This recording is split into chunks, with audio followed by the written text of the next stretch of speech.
mga lumang medyas, huwag munang i-etsapuera dahil bibigyan natin sila ng mga makeover na kakaiba. Ito na naman po ang chika na tipid sa bulsa. Para sa mga gamit na mukhang mamahalin,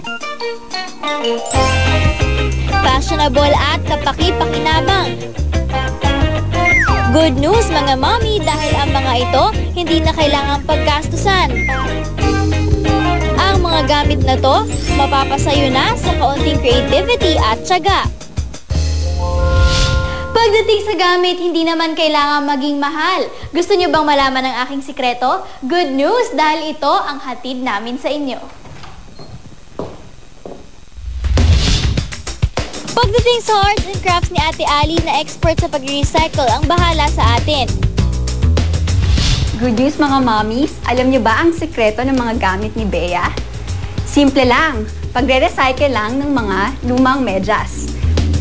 Tama ka dyan Ate Ali, para magkaroon ng mga bagong gamit, mga lumang medyas lang ang kapalit. Bukod sa mga ito, kinakailangan din natin ang mga gamit na pantahi. Sa paggawa ng fabric necklace, kailangan natin ng mga retaso ng tela. Pero sa project na ito, pwede nating magamit ang mga lumang medyas. Kunin na ang lumang colorful socks na nihay at bibigyan natin sila ng panibagong buhay. Puputol-putulin natin into different shapes ang ating medyas. Ihiwalay ang itaas at ibabang bahagi ng medyas. Ang gagamitin lang natin na part ng medyas ay ang itaas na bahagi. Kailangan lang gupitin ang mga retaso nito into different shapes and sizes. Ngayon, ready na tayo para gawin silang mga beads. At para makagawa ng pahabang beads, gamitin ang makakapal na retaso at tahiin ito sa isang gilid para magdugtong. Pagbalik na rin ito para lumabas ang tamang side na gagamitin. Meron na tayong mga mahahabang beads. Gagawa naman tayo susunod ng mga mas maliliit na beads. Ang mas mahaba at maninipis na retaso naman, kailangan lang irolyo para maging pabilog na beads. Pwede rin kayo mag-eksperimento sa mga hugis at laki ng beads. Kailangan lang maging sapat ang bilang ng beads sa haba ng kwintas. At pag kumpleto na ang beads, pagsamasamahin lang sila gamit ang makukulay na sinulid at karayom.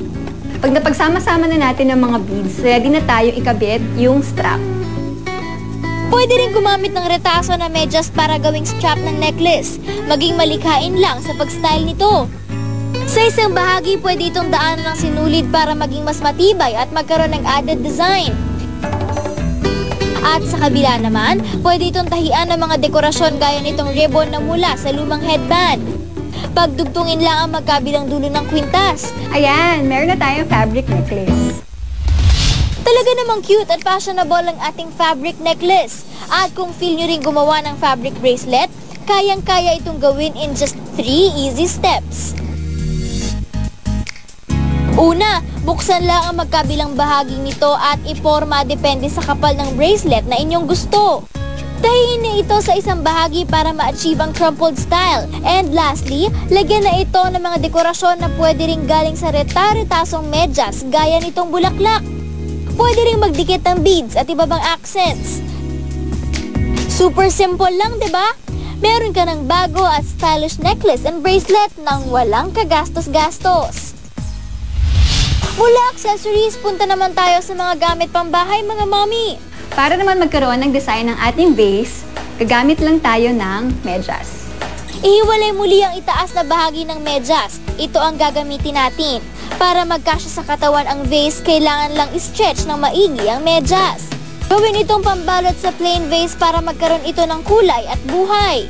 Ayan, pwede tayong gumamit ng iba't ibang color ng ribbon para sa embellishment. Depende sa inyong taste, pwede nyo pa itong dagdagan ng mga dekorasyon gaya ng ribbon. Ayan, ready na tayo lagyan ng bulaklak ang vase. Wala pang 3 minuto, nabigyan na agad ng bagong look ang mga vase at iba pa mga figurine sa bahay. Maliban sa vase, pasok din ang lumang medyas sa paggawa ng pot holder. Para sa kakaibang pot holder, pwede tayo gumamit ng medyas na black and white. Gupitin naman ang gilid ng medyas para bumukas ito. Madali na natin itong magagawa mga retaso o strips.